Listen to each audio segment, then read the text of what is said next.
the flex by India's two aircraft carriers was only part one of what may have triggered China. There have been numerous other actions and postures by the Indian military that may have had the same kind of effect on China because it makes them look vulnerable and weak. I draw your attention, viewer, now to these pictures. Those are Indian Air Force Su-30 fighters flying very, very long-range missions, up to 6 to 8 hours over ocean using refuelers in a mission that was designated a land attack anti-ship mission over the deep Indian Ocean. 8 hours in a Su-30 flying over the Indian Ocean means they covered thousands of kilometers. In a separate parallel mission on the western seaboard, out over the Indian Ocean to the Malacca Strait, was a group of 4 Rafale fighters that performed a similar kind of mission. They flew through simulated hostile territory, purportedly could be even Chinese fighters, and then conducted anti-ship operations in open ocean in areas where the Chinese Navy has been trying to assert itself quite strongly. Twin missions. You've got the aircraft carriers at sea, you've got the Indian Air Force armed with anti-ship missiles in the air, posturing, flexing, a message that is very difficult to understate. It's a very big, in-your-face kind of message to India's adversaries. And there is really only one adversary that is making its presence felt in India's Indian Ocean region, an area of responsibility, and that, of course, is China. And therefore, while India irks China, provokes China, makes China feel vulnerable at sea, China has to release propaganda videos on Galwan dating over 3 years ago, because that's all it really has in its propaganda kitty. This is not counter-propaganda, viewer. Take these as facts that I'm suggesting to you.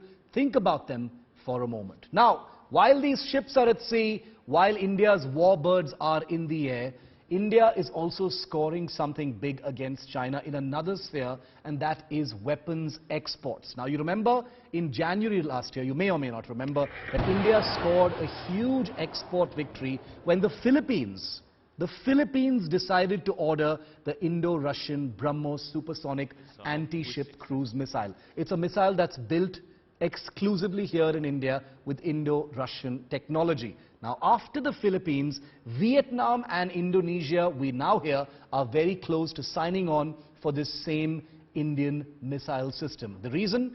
They've got territorial disputes against China, they've got reason to fear China, and they want a weapon deterrent to put China in its place. Take a look at this India Today exclusive.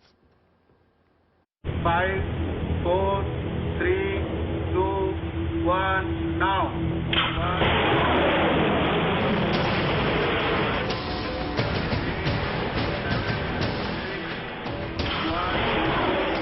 It's one of the world's most formidable anti-ship weapons, the supersonic Brahmos cruise missile, and it's made exclusively in India.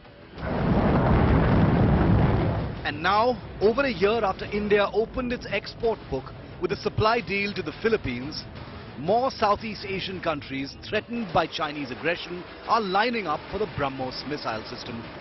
India today has learnt that 2 more major nations, Vietnam and Indonesia, are very close to finalizing orders for this weapon.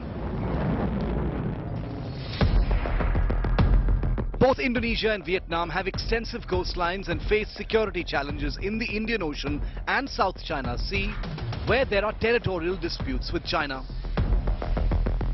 The Brahmos missile's long-range and anti-ship capabilities can bolster maritime defenses of Vietnam and Indonesia and deter any aggressive actions in their territorial waters. Vietnam, as a neighboring country, is wary of China's expanding influence and power projection activities in the region. The Brahmos missile, with its ability to strike targets from long ranges, can act as a deterrent against any potential aggression or encroachment by China in the South China Sea.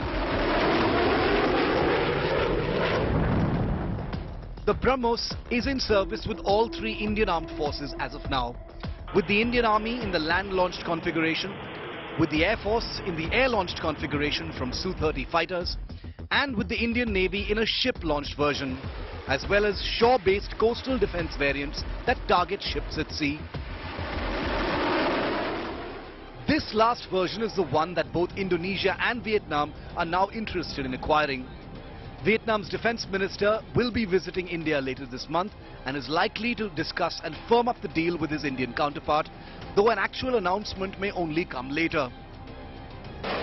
For Indian defense industry and the export push, 2 more nations acquiring the Brahmos will be a major boost, not just financially, but in terms of India's strategic partnerships in the Asia-Pacific in the shadow of an aggressive China. Bureau Report, India Today.